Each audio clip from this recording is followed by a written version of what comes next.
think I did a camp that summer at the Texas Rowing Center, and it was me and a bunch of masters that were learning how to row. And I hated it. I thought it was horrible because I think I was thrown in late. Like the other people had done a few sessions because somehow everyone else knew way more about rowing than I did. And I think my dad was like, oh, but like I'm a rower. She's grown up around rowing. That will somehow help her, which it did not at all. And I couldn't figure out how to set the boat. Like I was sitting out, and now it's so funny because it's the easiest thing ever. But when you're first learning, it's really confusing for some reason. And I couldn't figure out where to put the oar. And everyone on the boat was getting really frustrated with me because they were trying to row. And I was like making it really offset. What's going on, everybody? Welcome to the new season of RowingCast. For our first guest of the season, we have Knifton. Right now, she's in Princeton, New Jersey. She's on the national team. She's a 2024 Olympian and world champion. A lot of things to talk about. But she is a Texan. And Corey and I, we have some Texas rowing roots. So we have to shout out to our people down in Texas. And Kate, how are you today? I'm doing great. Thank you guys so much for having me. For sure. So, Kate, let's talk about the sport of rowing. How did you get into the sport of rowing? What did you do prior to the sport of rowing? And give me a whole spiel like that. Yes. So I grew up doing competitive dance and a couple other sports here and there. I did a little bit of volleyball and then summer swim team, but my main thing was dance from when I was, I think, like 2 years old, and then all throughout middle school and the beginning of high school. And I kind of saw myself doing something like that in college. Like in Texas, they have a lot of drill teams is what it's called, which at the halftime of football, you go out and perform on the field, and then you go do competitions as well outside of that. And they have something similar at the collegiate level where you perform at the halftime of the football games. So I thought maybe that's what I would end up doing, but never really saw myself rowing. I did grow up around rowing because my dad owns the Texas Rowing Center, which is a club in Austin, Texas. And he was always very into rowing. I would see him doing erg workouts in the garage that looked not fun at all, or like going and having his masters races that I would go and watch when I was little. But I kind of saw it as like my dad's thing, and I never really was exposed to like junior rowing. It was more of masters rowing and just like my dad training on his own. So I got a job working at the Texas Rowing Center, I think the summer after my freshman year of college or high school. So at the job, I was working on the dock, like putting paddle boards on the water, because the rowing club also has a paddle boarding and kayaking aspect as well. So I was putting paddle boards on the water, and one of my coworkers at the time, she was a college rower at UT, I believe. And she kind of told me a little bit about rowing and told me about the like opportunities to get scholarships in college, and then that it's a sport you could pick up a little bit later in life. And at that point, I was kind of wanting to transition away from dance and not really sure if I loved it as much as I used to, but I didn't really want to join another sport because I thought that it'd be too late for me to like join a new sport and then be able to like become good enough at it, I guess, to do in college or maybe beyond. So when I heard that, I was super excited. And I went home and told my dad that I wanted to give rowing a try, and he was very excited about it. And then, from there, I joined the novice team at Texas Rowing Center that fall and have been rowing ever since. Yeah, so I want to ask, like you said, you kind of had your own interest in finding it after the job. So, having a family of rowers down the line, like there wasn't any like pushback or anything like, I want to find my own thing, or was it something that you're like, oh, I want to do what my dad has done, or anything along those lines? I think that definitely had a part in it. Like I wanted to do something different, although my mom actually grew up dancing and was the captain of her high school's dance team. So that was kind of like my goal at the time. And so I didn't really have like that big of an issue doing something that my parents had done. But I do think because my dad was so enthusiastic about it, it's one of those things where when you're in high school, you like don't want to do what your parents are telling you to do. So I definitely think that was a big part of it. And I was like, Dad, like stop pressuring me to do this. I don't want to do it. I don't want to try rowing. And then when I came to the conclusion myself, I was a lot more likely to actually stick with it. Now for dancing, was there anything that transferred over from dancing to rowing? I definitely think so. And it's interesting because it's not a common pathway. Like I feel like with rowing, there's a lot of other endurance sports that like swimming, for example, where it's more of a direct transition. But I think like body awareness was really important. So whenever I'm making technical changes on the water, just knowing like what it should feel like and what changes you need to make to lead to like an aesthetic result. And then also, I would say rhythm is really important, obviously, in rowing and then also in dance. So that's a big part of it. And then I think just with any sport, like learning how to be on a team with people with different opinions, different personalities, and kind of making the most out of that and learning to work together kind of applies across the board. But I do think there's more things in common than I initially thought there would be.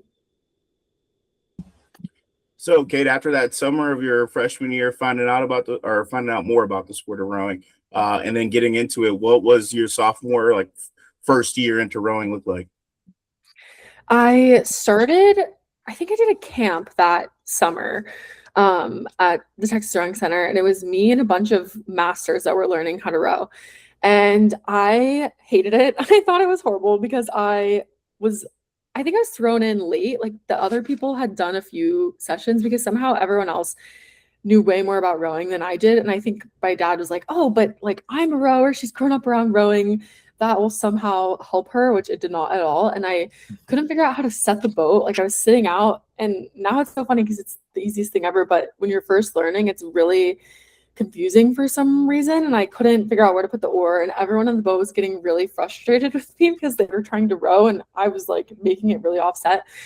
And I was like, I don't like that these people are so intense. Like they're not as nice to me as I thought they would be. And I'm just terrible. Like I can't even figure out how to sit there and not do anything without being bad. So maybe I don't want to like keep going. This seems a lot harder than I thought it would be. But my dad is actually the one that encouraged me to keep trying. It definitely took a little bit because I also started learning how to row after that in a single, and I flipped like 10 times in one row. And I was like, I thought I'd be a natural at this, and I'm really not at all. And it's like pretty frustrating. And I can't even imagine like ever. I guess I remember thinking like, how is this such a good workout? I can't even sit in the boat and take strokes, and everyone's like, oh, it's such a good workout. But that fall, I started rowing with the novice team, and it was so much fun. I think being with people kind of like my age, other girls, it was a little bit different than the Masters Learn to Row camp. But yeah, I had a lot of fun. That fall, we did a few like head races, and then that spring, I feel like it all like came together pretty quickly. Like you pick it up once you're actually in an environment where you're practicing it day after day. But yeah, that was my novice year, and then the next year did 2 years more on varsity. Yeah, so like jumping from dance to rowing, like you mentioned, the rowing culture is pretty intense some points. Like was it similar to dance? Was it a big culture change, or let's hear about that? I think it actually was a big culture change, but in a very positive way. Like when I grew up dancing, it was kind of like I don't know how to describe it. Like everyone at my dance studio grew up in the same neighborhood. It was like a very nice neighborhood in Austin. They all went to the same private school. Their parents had all like gone to school together and knew each other. And they all would like hang out on the weekends. Like they all just knew each other really well. And I didn't go to the same school as them. I didn't live in that neighborhood. My parents didn't know any of them. So I always felt like they were people that I danced with, but they weren't really like my friends outside of dance. And I mainly would just hang out with like the people that I went to school with. But the first day that I went to rowing practice, they like a lot of the girls had done recreational rowing together for a few years, and they all went to school together. And so I thought it would be kind of a similar thing where it's like, okay, they all go to school together, they all know each other, that's totally fine. Like I'll row with them and hang out with them at rowing and then go hang out with my school friends. And then the very first day, they all invited me to go with them to brunch after rowing practice, which seems like such a small thing, but I was like, oh my God, like these people are so inviting. It's like the first day, they don't know me at all, and they're already making such an effort to include me. And I think that that's just like a very like a testament to the rowing community as a whole. Like ever since I joined, I just felt like it's a very unique group of people, and it's very different than dance because I feel like in dance a lot of it is like kind of, I don't know, like not to say this in a bad way, but like you go and after dance practice you like do your makeup before you go to school and you're like you're wearing your dance uniform around, and it's just very like different than you go to rowing and everyone's like sweaty and like, it's just like, I don't know, they care about kind of different things, which I think was very refreshing for me. Yeah, I see that. And I also have to mention, I mean, I completely agree with you talking about how the rowing community works and how, you just kind of lock in with your teammates. You mentioning brunch reminded me that a very similar thing happened to me when I first joined my high school's rowing camp. The captain at the time, Captain Xavier, he invited me to a breakfast after the first week of camp, and I do think that was one of the determining factors that kept me on the team. So yeah. That's so cool to hear because it reminds me to like go out of my way to do that for other people, because I really like the small things like that are literally what like can completely change someone's life by like making them want to show up and keep coming to practice and then like getting involved with a sport that becomes such a big part of their life. Mm-hmm. Yeah, it's all about bringing the team together, Corey. That's why I did it. I mean, hey, I'm giving you props. Kate, so when you were training in the single, like when did it start to click? Like when did you say, okay, I kind of got it. Like I think I know what I'm doing now. That's a good question. I feel like it took me like maybe a week or two to, I mean, not feel like I got it, but to feel like I was able to like complete a row. But at the time, my cousin, he had done a learn to row camp, and he only did like, I think it was a week, but he had figured it out. And I was rowing with him, like it was me, my dad, and him all in singles. And I was getting so frustrated because I was like, if he can do this, like I should be able to do it. And I'm so competitive. I'm like, I should be faster than him. But so I think probably about the same timeline of like he did a week of camp, and then it took me like a week or two of rowing with him and my dad to figure it out. Now, do you guys train on Lady Bird Lake? And then not only that, what is the culture like in like Austin for like rowing? You can speak on that.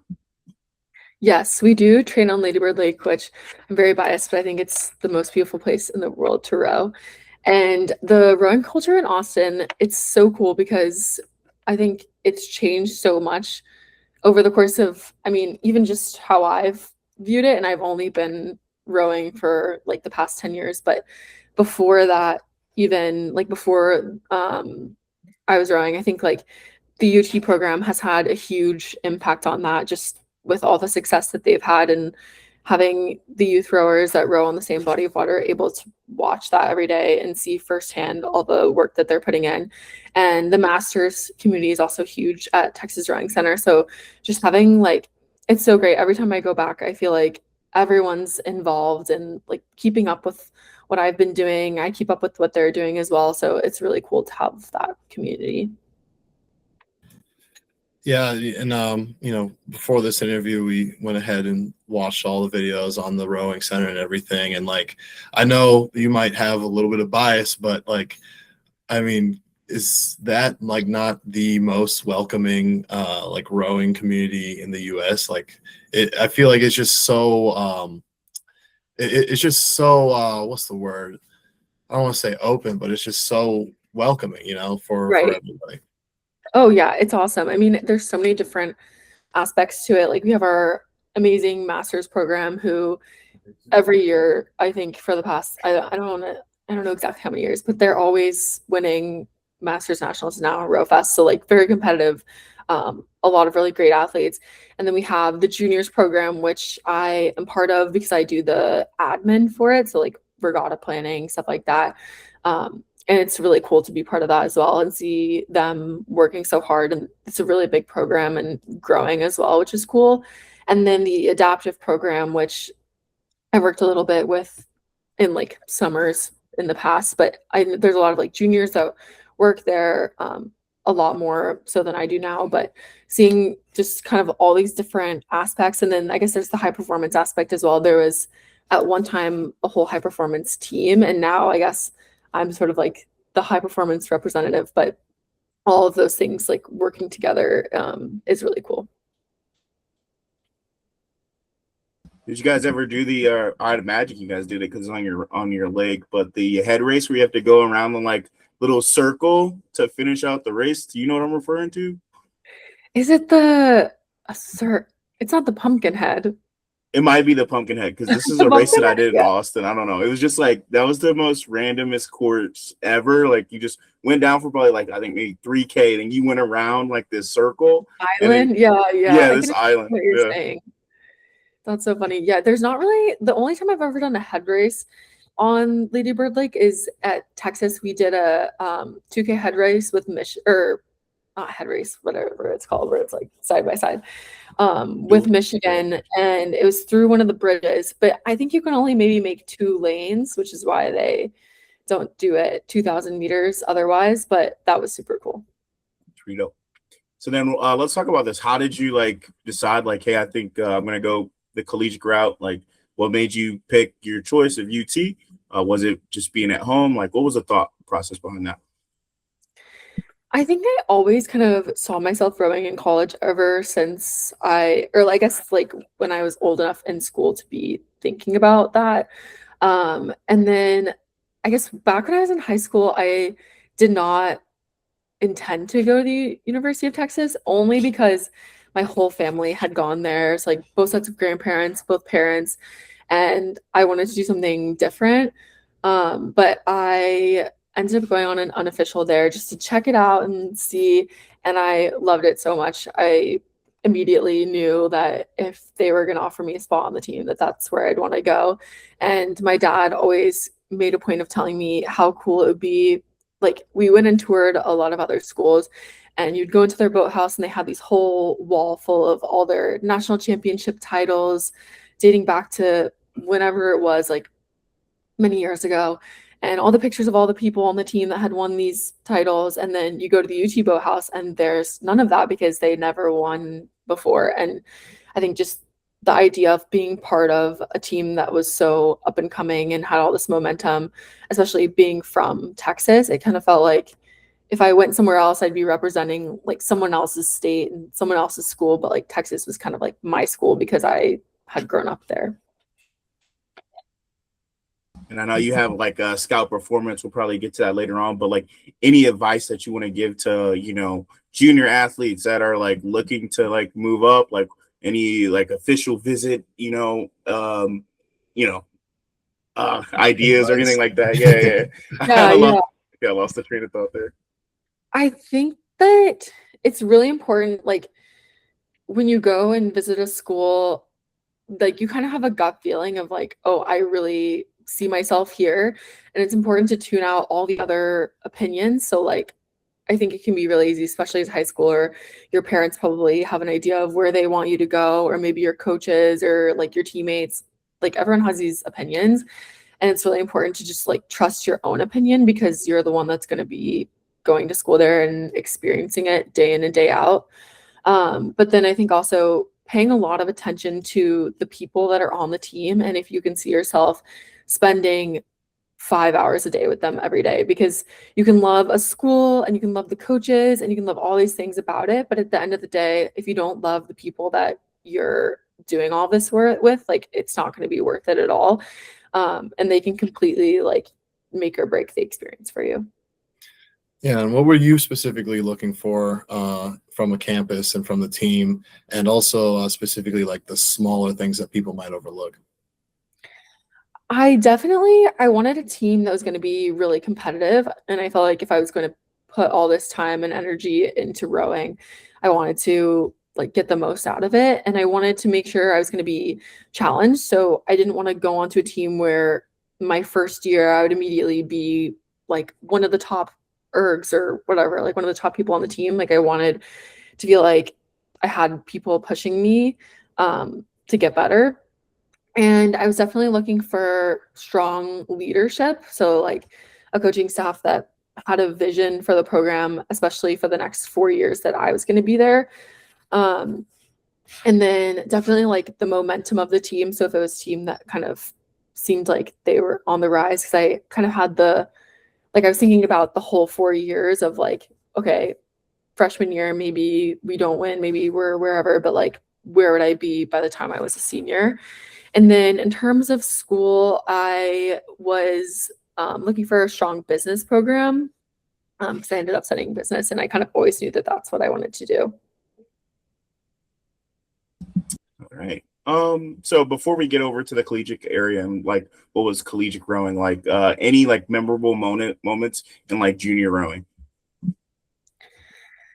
Good question. I'm trying to think, like, I guess a lot of my, or I guess one thing that was really cool was our race at the head of the Charles, I think it was like my junior year. We ended up getting fourth, I think, which is you get a medal at the head of the Charles. And I think that was a really big deal for us because we were a smaller club. And I guess you see a lot of the same teams over and over on the podium of head of the Charles at the high school level. So I think that was a big moment for me of like, this is what it feels like to have a goal and like put on the work and then see it work out. Which I guess is like what makes rowing really special and like what makes people drawn to it. So I definitely think that that was like a fun experience. So we'll go over to the collegiate side. You decided to pick on the University of Texas in Austin. Tell me what like your first, you like let's say the first semester. What was your first semester like at UT?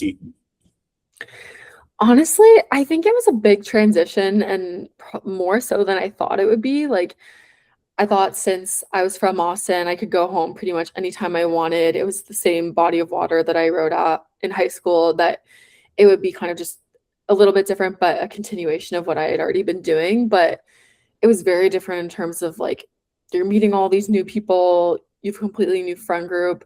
The volume is a lot more obviously in college rowing than in high school, and just getting used to like new coaching staff, and then also going from being the best person on your high school team to like the bottom of the collegiate team and how to kind of handle that. So there are definitely some things that I had to adjust to. But overall, the first month was super fun because it was football season. So we'd always be like going to the football games, and there's a bunch of just like student athlete activities that they set up for you to meet all the other people in your class. So there was a lot of like fun things that happened the first month of school. Yeah, and I have to give it to UT. Unlike most schools, I mean, some schools are pretty good at it, but it seems like your athletic department is really like together. Like, Oh you might yeah, be yeah. supporting softball and softball supporting like football supporting you guys. Like, it seems like it's all pretty much like gelled together in a really good way. So if you want to speak on that as well, that's pretty cool. For sure. That was something that was really cool about UT as well, is they have a lot of athlete specific things, and they do place a lot of emphasis on making athletics a community. So we lived in an almost all athlete dorm. There were some non-athletes, but everyone kind of lives together. So you see people all the time.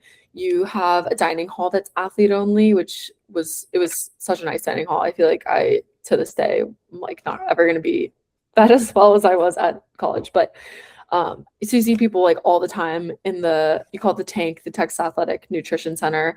And then there's like a tutoring center, there's weights, PT, like everything is super like connected. So it makes it really easy to meet the other athletes and like have friends on other teams, and then just learn more about the other sports in general and have a greater respect for what everyone else is doing. Yeah, how did that personally benefit you being so involved with not just the rowing athletes, but all the others? I think it definitely like gave me a bigger picture. Like I think when you're going through something like an injury and you're in the PT room and you're seeing all these amazing athletes from these other sports kind of going through something similar, even if someone on your own team at that time can't really relate, like there's someone else out there that's going through that. And like being able to watch other people from other sports go through their ups and downs and achieve such amazing things is very inspiring. And I think at Texas, when I was a freshman, there was like Olympians that were just walking around doing the day-to-day things that we were doing. And it's so cool to just see like they're doing exactly what we're doing and achieving these amazing things. So like you can do it as well. And then let's get a broad overview of like your time at Texas, like winning a national championship a few times, right? Like all of that, like every like hardship that went into it, as much as you can, right, in the time frame that we have. Yes. So my freshman year, we ended up, I was in the varsity and we finished second, and then we finished second overall as a team. So I think it was really special because that was the highest finish that Texas had ever had at an NCAA championship, but it also gave me a very like strong understanding of what it was like to be at NCAA's, but also what it was like to come really close to winning but not win. And I was in the bow seat of that boat, and we were leading until probably like 200 meters to go, and got walked through by Washington. And it's funny because now Teal was in that boat, and she's my pair partner in the 4 that we're in right now, and I row a lot with her. But at the time, I was like so like, oh, like that feeling of like coming so close to something and then not getting it, I think definitely like fueled me going into the next few years. And then my sophomore year was COVID.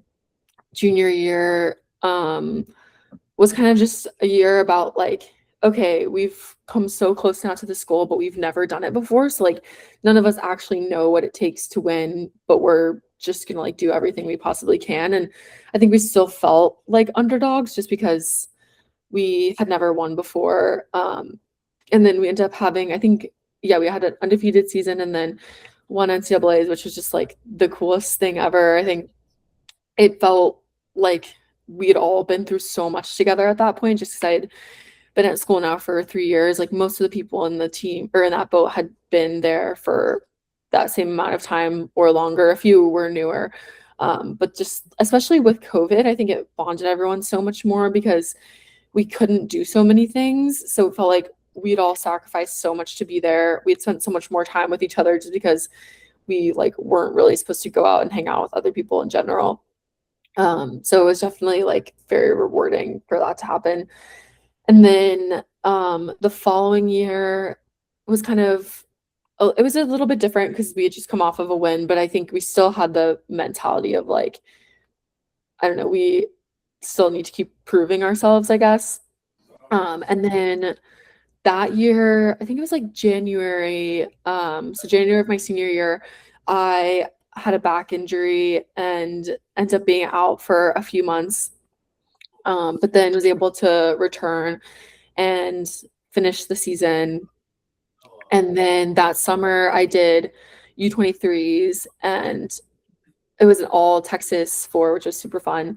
But I think the finishing that season and the summer was definitely super tough because I was very injured at that point, and it was like a herniated disc, and then I was having sciatic pain in my leg. So it felt very debilitating, not just in rowing, but outside of rowing. And it kind of became like my whole life just because it was like I couldn't do so many things, like going to class, laying in bed, like really everything I would do was painful and like reminded me of like, okay, I'm injured and I need to figure this out.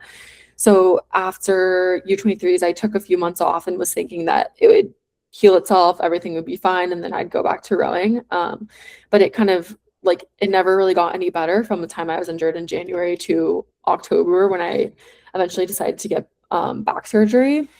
So a lot of my 5th year was recovering from surgery. I had a few months off before, a few months off after, and then eventually like gradually started getting back into rowing again and was able to return and row through the full season.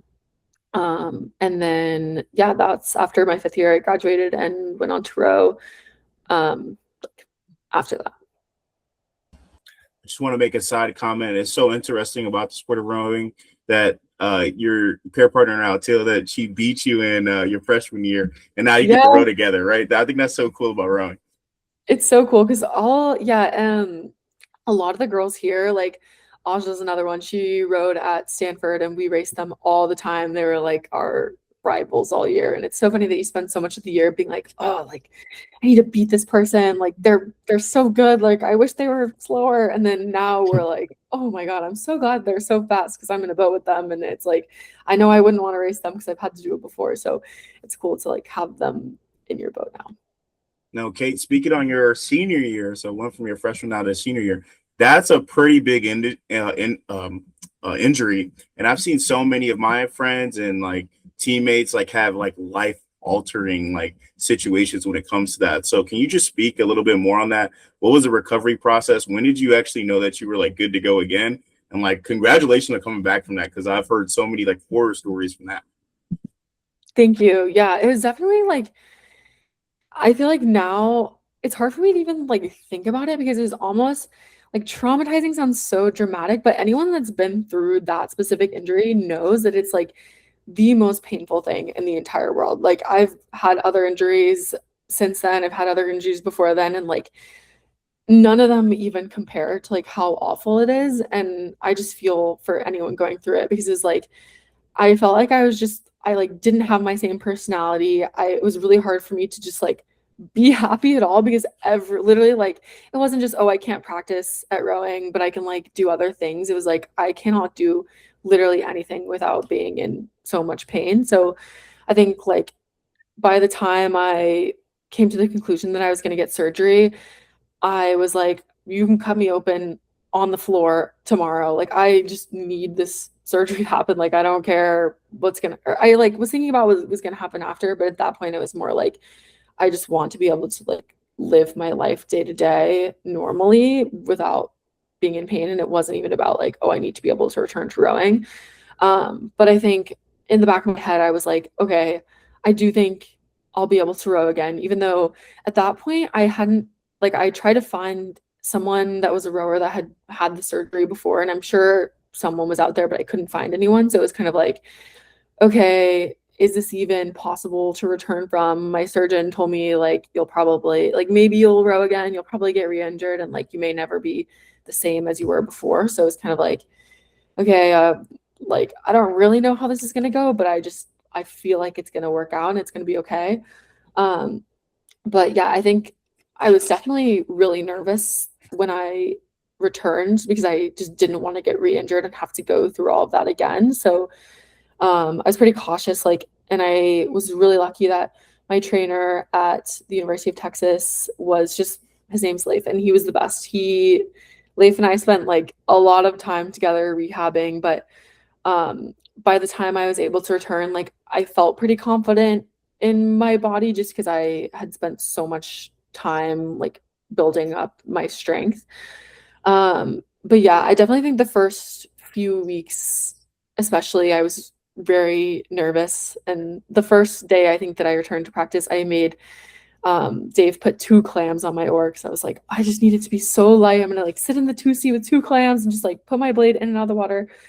But I think quickly I was able to gain confidence in my body, and like I thought that before I returned to rowing, I would always have it in the back of my mind of like, oh, I'm so scared to go hard because what if I re-injure myself? But that fear really did go away, and now it's just something like I don't even think about it day to day. Yeah, so like persevering through these obstacles, what's keeping you going? Is it just simply to make those go fast, or is it more underlying things? It's so hard. Like sometimes I think about that and it's hard to know exactly what it is, but I think the cool thing about rowing is like you can always get better. So it's like even if you feel like you're maxed out on your strength or whatever, erg score, whatever it would be, like you can always row better, which I think is cool and it keeps you excited. And I think like you can always change your goals and push them further. So whereas before my goal was to win a national championship, then it's okay, make the senior team, make the Olympic team, win an Olympic medal, whatever it is. It's just like you can always kind of like keep going with what your goals are. So I think it's that. And then I also just think I love like the people that I row with, and like both my team in Texas and my team here, they're just the best, and like wanting to just be around them all the time and do these hard things together and like push yourself for them is really what like keeps me wanting to do it every day. And then before we go to the senior team and talk about being on the senior team and being on an Olympic team, any memorable moments at UT that you can think of offhand, and then any, lore about Coach Gabe? We'd love to hear some stories about him as always. Yes. I'm trying to think of like a specific Texas moment. We would do these like workouts, or I guess one workout I remember, it's not even like a rowing workout, but he would bring us to this like hill that's by his house, and we would run up the hill and do like race like hill sprints. And this is my freshman year, and it was like, okay, if you run to the top of the hill first, I don't even think he would remember this if I told him this story, but it's like if you make it to the top of the hill first, you get to miss the next hill sprint. Like you get to take a break for one of them. And so I was like, okay, like I'm not really the best runner, but I was like, I'm gonna try to like win one of them. So like I didn't win the first few, and then like the third or fourth one, I was like, okay, like I have to win this hill sprint. I'm gonna take a break, and Dave's gonna think I'm so amazing and like put me in the varsity forever. And so I like win the hill sprint, and then I'm like, what? Like I just won, whatever. And he's like, whoever won this one, like you're not gonna get to take a break. Like we're not doing that for this round. And I'm like, what? Like I just tried so hard, and like now I don't even get a break. And I don't know if he did that on purpose or if it was just like whatever. But I think one thing I will say about Dave is he's very good at figuring out like what motivates each individual person and then using that like specifically for them. And I definitely think like that was the type of thing that would really motivate me. So maybe it was a complete accident, and maybe like he didn't do it on purpose, but I think he maybe did it to motivate me a little bit. But I feel like there's so much Dave lore. I don't even really know where to start. I guess he did a really good job. My dad is very enthusiastic. And I think sometimes like took Dave a little bit of getting used to, because my dad would like literally row next to us at practice my freshman year, like in his single. And I think Dave was like, who is this like man, and why is he like rowing? But it's like a public lake. You can't just tell him you're not allowed to be there. He was such a good sport about it. And we'd always, every time we'd row by Texas Rowing Center, which is where obviously I rowed in high school, he would yell in the megaphone and be like, Kate, you're doing so great. Like, you look amazing, or something like nice. And all the people on the dock would be super excited about it. So yeah, he's really great. And I don't have enough good things to say about him. So let's talk about it. So after your fifth year, what was the transition like to try out for the national team? Did you go up to Princeton? Like, what does that look like? And yeah, give us the rundown on that. Yes. So after my fifth year, I had been invited to go to selection camp for the senior team that summer. So I took like a week off after NCAAs, and I went on vacation with my dad, which in retrospect, I probably should have been doing a little more erging and a little less vacationing in Turks and Caicos. But yeah, I went on vacation, and then I went to selection camp. And at that point, I definitely, I needed to get better at rowing, and I needed to get stronger, but I had also only been back rowing for a few months, like post-surgery. So I think all in all, it was kind of like, I don't know, I had hoped it would go better than it did, but I ended up being cut from the team that summer. So that was my first time kind of experiencing like not making something. So it was definitely eye-opening of like I don't know, do I suck? I don't know. Like I was like, maybe I think I'm like better than I am, and I'm actually really bad, and I've just been in these boats with these really good people that like make me look good, and I've just been dragging everyone down for the last however many years, and I didn't even know it. So it's definitely like a bit of a wake-up moment of like, okay, I need to get better. But I think that ultimately it was like the best thing that could have happened to me, because it definitely made me work a lot harder that following year, which was the Olympic year. And then like put me in a much better spot, just like physically and mentally, for Olympic selection camp the next year. Yeah. So what were some area of focus in between that year? Like, so what did you work on specifically to help you, make the team the next year? Yeah, so I guess it was kind of funny because throughout college, my whole thing was always like Dave telling me, "Oh, you need to get stronger. Like you need to get faster on the erg, stronger in the weight room, whatever." So I kind of always had it in my head that like that was what was holding me back as a rower. And then when I got to the training center, they weight correct your ergs. So I never, like in college, it was always just like raw erg. So my erg was always like okay, but like never anywhere near like the fastest in whatever boat I was in. And then like whenever we got to camp, we did a 2K, and then like my weight corrected erg, I was like, oh, like this is actually a lot better than I thought it was. But then my technique was actually what was holding me back, which in my head I was like, wait, I thought I was like so good, like so technical and just like weak. And now I'm like, wait, maybe I'm like not as weak as I thought, but just like need to row a lot better. So I think that was a good like realization for me of like the things that I thought, okay, I'll put this on the back burner. I don't need to think about it as much. I actually needed to like put a lot more attention into. So yeah, I think I definitely needed to I needed to really honestly just work on everything. I think it's just like such a jump going from the college to the national team level that I just like wasn't quite prepared for it yet, but it definitely was good to be around all these people that were at that level to kind of like help bring me along with them. And then just speak on that selection a little bit. And Corey, I know you got a question, so my apologies. But yeah, just speak on what the selection process looked like that next year for the Olympic year. Yes, it was definitely super intense.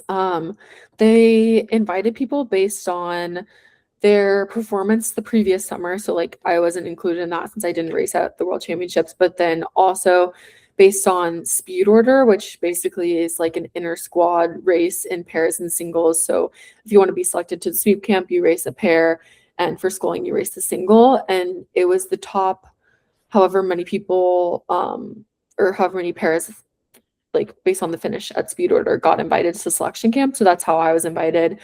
And then it was basically just a ton of sea racing. And I went into it knowing that I was like going to be switched a lot just because I didn't have as much to back me up in terms of results. So it was a lot of just switching around. And then that's how they ultimately decided the team. Yeah, and then jumping up to that level, of course, you're competing at a higher level. In terms of like training and programming, was there like anything that kind of surprised you that was a little different than what you previously had, or was it kind of mostly things that you were familiar with? In college, you do a lot less volume, I guess, because you're obviously going to school all day and you have the NCAA time constrictions. So everything is just a lot harder because it's like, I guess you have to squeeze as much fitness as you can out of a lot less volume. So it'd be like every single day you're out in 2/8 side by side going as hard as you can at 20 strokes a minute for however 20K, whatever it is. Whereas on the national team, because we're doing so much of a higher volume training plan, you can't just go out and be like pulling as hard as you can for every stroke for that much time, or else you'll just injure yourself. And so I remember in college, I can't even remember what we would steady state out on the erg, like 158 to 202. So like you try to go 158. And now I think if I sat on the erg at a 20 and tried to go, well, I mean, I could do it, but it's just like, I don't know. I think like, oh, would be so hard, but that's what we did every single day in college. And it's just like, you do get used to it when you're doing it that much. And now I look back and I'm like, I mean, we did a lot less volume, so it's very different, but like, it was kind of impressive, I guess, like what the college kids are doing. Any advice to an athlete that's making a jump, right? We're in the summertime, so making a jump from right junior to collegiate, or there's some that are making a jump up to right senior team. So any advice to give to an athlete like that? I definitely think like no matter what level you're transitioning to, there's just always going to be an adjustment period, and you can be like even if you're not the best straight away, or you have to like work really hard to just make the team, or you're cut from the team, whatever it is, like that doesn't have any, like that's not an indication of how you're going to be a few months from now or a few years from now or however much time it may be. Like it's so easy to kind of be frustrated and like down on yourself when things aren't coming as quickly as you may want them to, but literally everyone has like that transition period, and a lot of people have the realization of like this is just something very different and it takes time, but like it doesn't mean that you can't still rise to the top over time. All right, so let's talk about the Olympic year in 2024. What was that like? What was the experience? What was the travel like? What was being there in Paris? Let us know what that is all about. It was definitely like it was an amazing experience. We went to Italy for a few weeks before, which is where we do all of our training when we're in Europe, and did a little pre-camp there, and then headed to Paris. And it was, I mean, staying in the Olympic Village was really cool. It was definitely like a further than usual from the course. I think it was almost an hour drive. So a lot of my memory of like racing was just being on the bus. But it was just like amazing to see all the athletes from other countries and just people from different sports. Like it was just kind of, I think, a lot like what I imagined, but still very cool to experience it in person.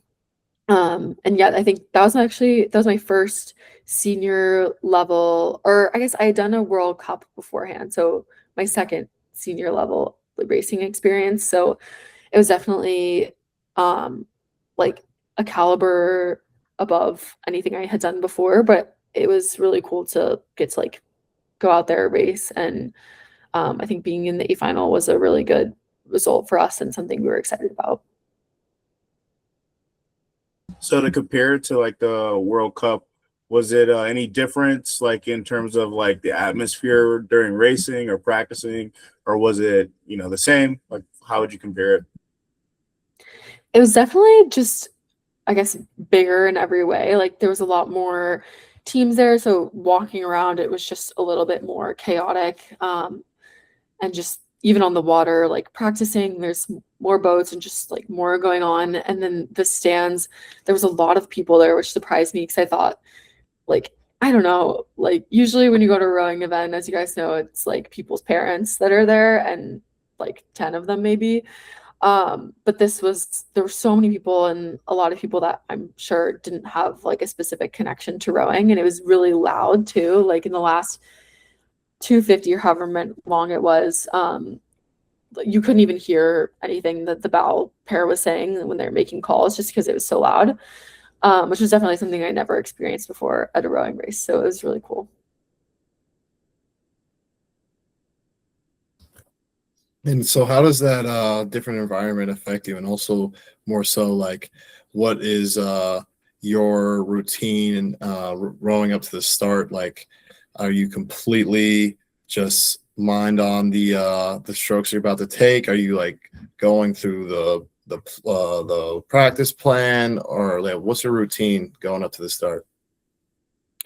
So I think we do a really good job of practicing our routine, like warm-up routine, a lot during the years. Like anytime we're doing pieces and stuff like that, it's kind of like we practice what we're going to do on race day. So it definitely, I think I'm someone who like I just want to get to the start line. Like all the stuff before it, it's just like extra nerves, I guess, and like not the fun part, which I don't know anyone that likes to do like warm-up row or anything like that. But I definitely am like, okay, I just need to like not get through the warm-up. Like it's very important, and I'm, thinking about what I'm doing, but like I just want to get to the start line. But I think it's good that like we had practiced the warm-up so many times and like knew kind of exactly what we were gonna do. And we had like our land warm-up too. I'm trying to even, I feel like I don't even have that. Like I remember it, but not as well as I thought that I would remember it.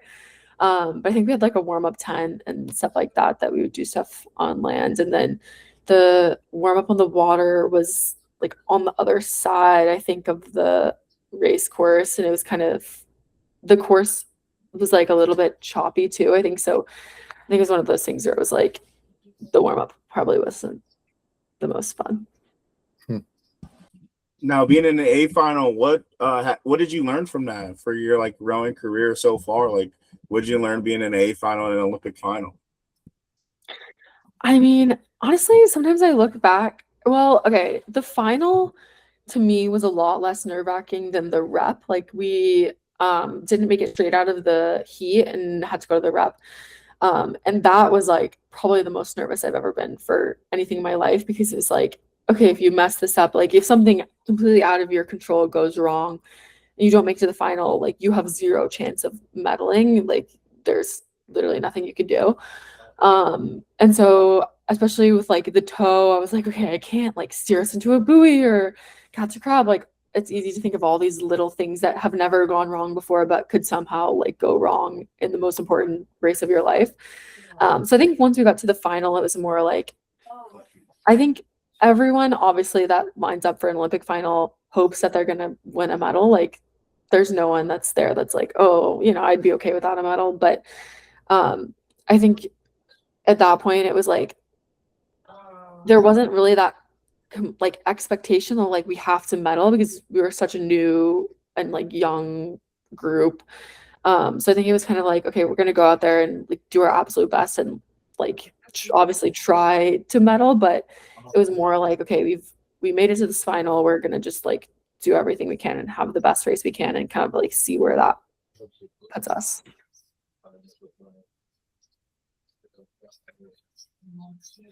And then you talked about being worried about what goes wrong. What do you think, like, in terms of, really good race, everything went well, is that more so like looking back on it, like not being able to remember the race? Because that's how I feel sometimes. When a race goes really well, there's not much to say about it, it's just like, and not to say like nothing happened, but you're just, to me, that's what like claims a good race, is that, there's not too much to say. And I'm curious to hear what you have to say on that. Yeah, I think that's probably true. Like you don't remember, oh, this went terribly wrong. Like you're more likely to remember the things that went wrong. But yeah, I think it's like a good race. It's like not everything has to go perfectly. It just all has to be like kind of not good enough, but like bad is kind of eliminated. So yeah, I would say it's similar. Like you think back and you're like, sometimes when I have a good race, I almost remember watching it from the outside more than being in it. Like you see all these videos, or like you rewatch the race recording and you see like videos of it after, and that's like what I envision it as, like for some reason. But I agree with what you're saying. So what has the last 2 years been like being on the senior team? And then like I also want to talk to you about your social media presence. I think comparable to, most sports, they don't really have a lot of people that are out there on social media. I think you do a good job. I think Edda does a good job as well of like showing like a day in the life of what a rower looks like on the senior level. And actually it's good inspiration for like a lot of my athletes. They'll just watch it and then they're like, hey, I know what they're doing. It's like pretty cool to see what they're doing. So if you want to speak on that, like the last 2 years, and yeah. Yes, the last 2 years it's been really interesting, because my first year on the team was the Olympic year, and I kind of remember finishing that year and being like, I don't know if I could do that again for 4 years, because it was just like it felt like every single day was kind of like make or break, just because I was trying to break into the team at that point, and it was just already such a high stakes and kind of like high stress year.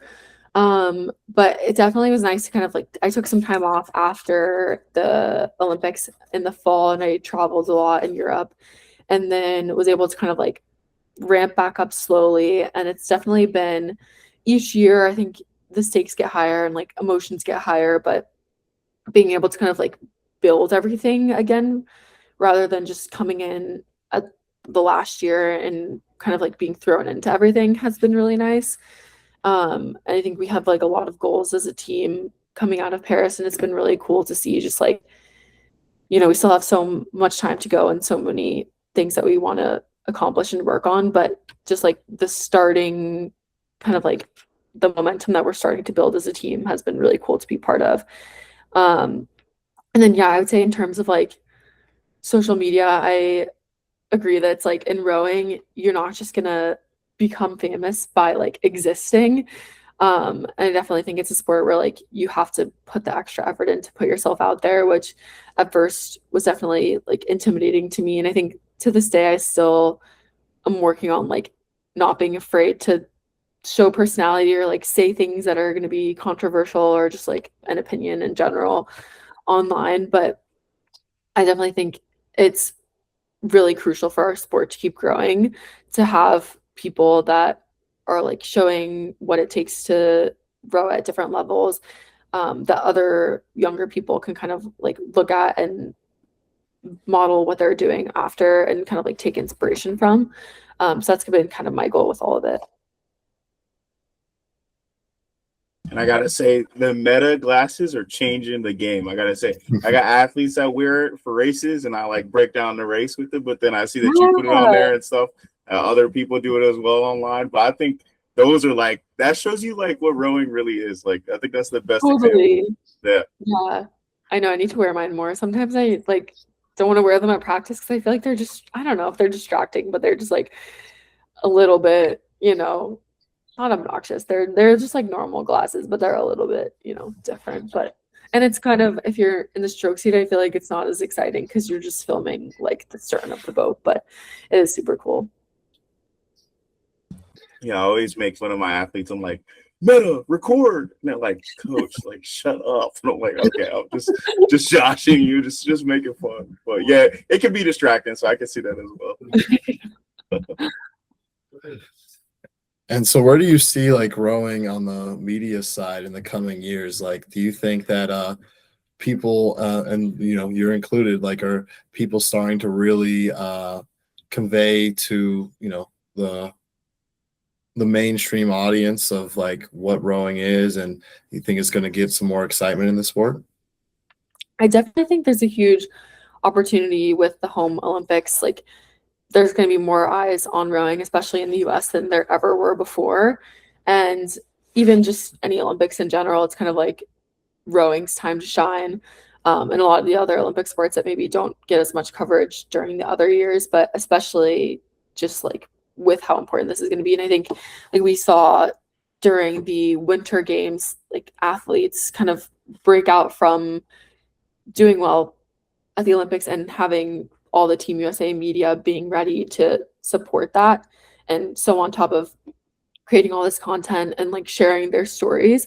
So I think that that's going to be really huge. And I think like maybe not a lot of people can relate to rowing as a sport, but people can relate to discipline and teamwork and working hard and like being on a schedule and all these things that kind of like make up rowing. So it's important for us to, we don't have to sell rowing as a sport. We just have to sell like these relatable aspects of rowing, which I think people are tapping into more and more. And like people that are making day in life videos showing, okay, to be a rower, we all wake up at 5 a.m. We're doing hours and hours of workouts a day. Like, even if you don't care about rowing, people care about like, oh, that's really cool that someone's doing that. Like maybe I'll follow along for the journey because I'm interested to see how it turns out. So I think, I guess like to sum it up, there is definitely a huge opportunity with LA 2028 coming up.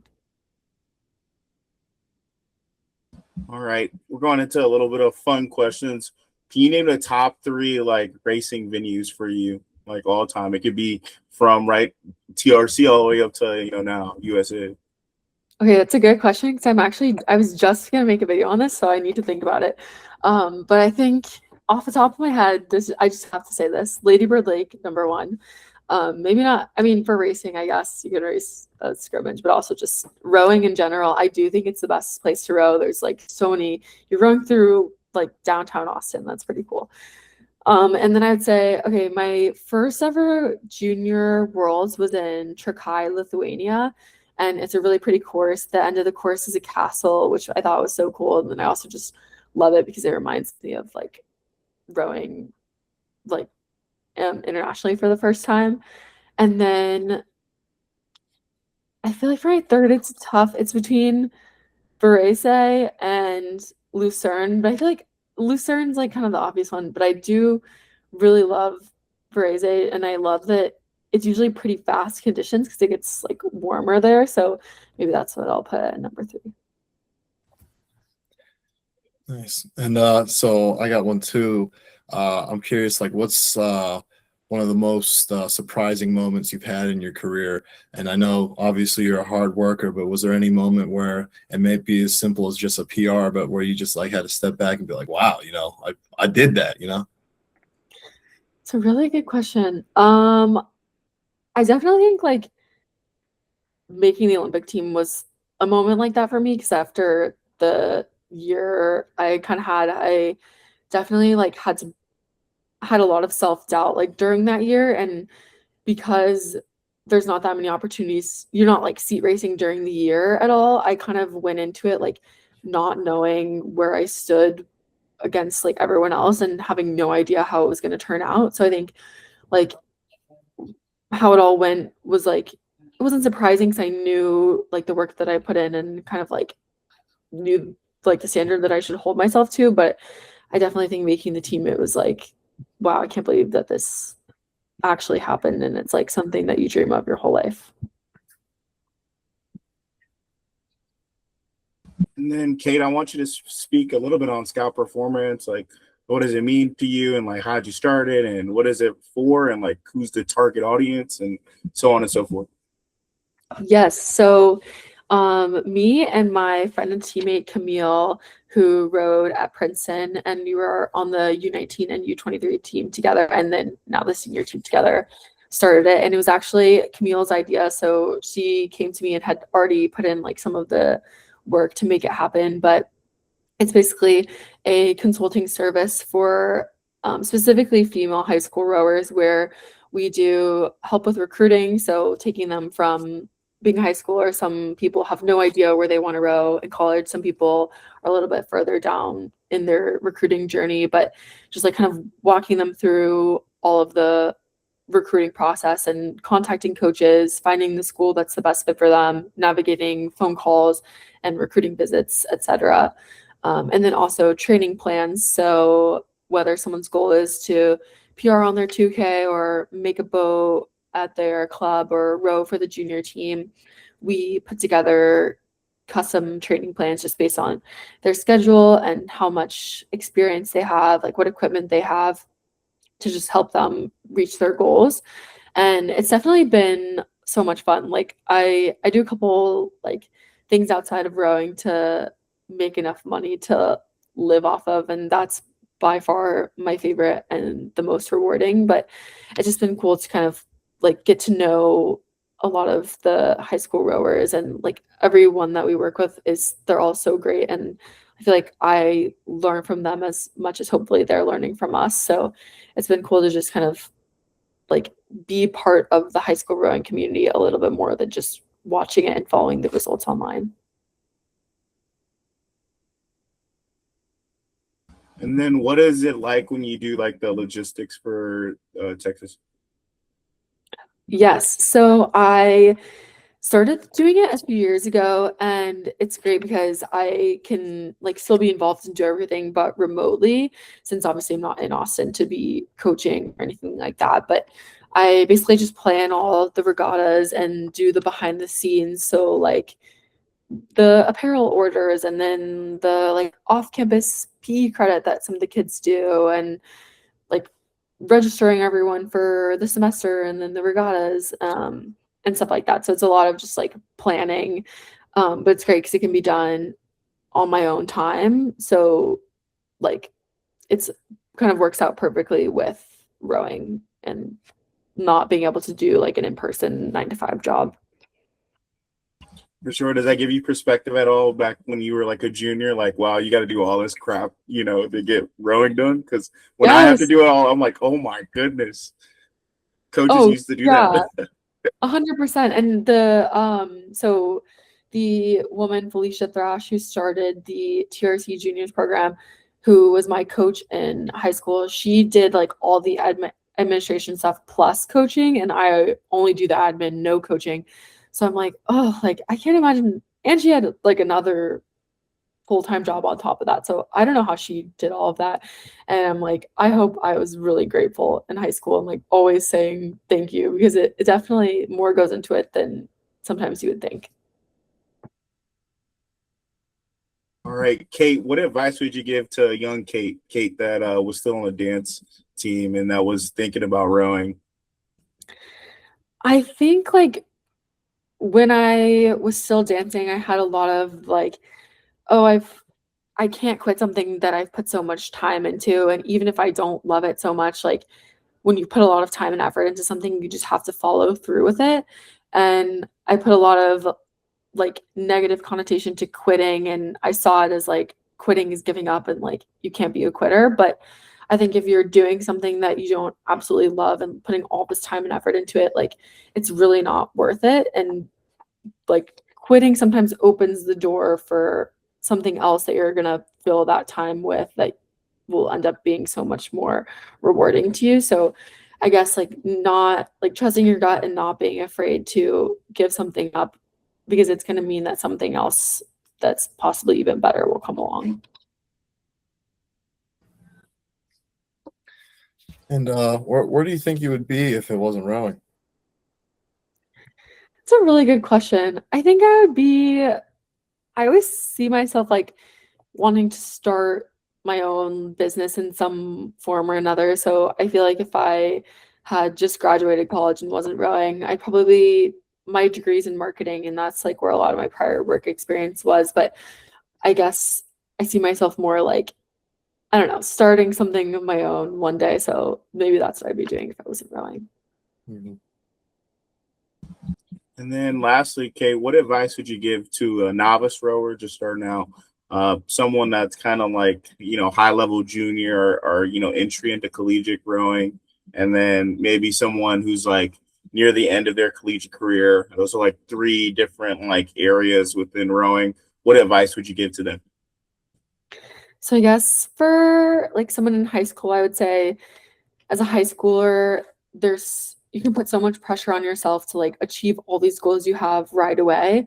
And I remember being in high school and putting so much pressure on like every single 2K that I would do, every workout, like I don't know, it just feels like the weight of the world is on every single little thing that you're doing. But I think like looking back at where I was in high school, I can't remember how a single workout that I ever did went, honestly. So it's like things that you feel like are so important in the moment, in retrospect, they just become like tiny little parts of your entire journey. So like really making sure that it sounds like super cliche, but enjoying it and like having fun, because if you're putting so much pressure on yourself that you can't have fun and aren't enjoying it, then like there really is no point, and you have so much time to achieve all of the goals that you have, that like there's nothing that you can do in high school that's going to make or break your rowing career. So just like being patient with yourself and making sure that you're enjoying everything.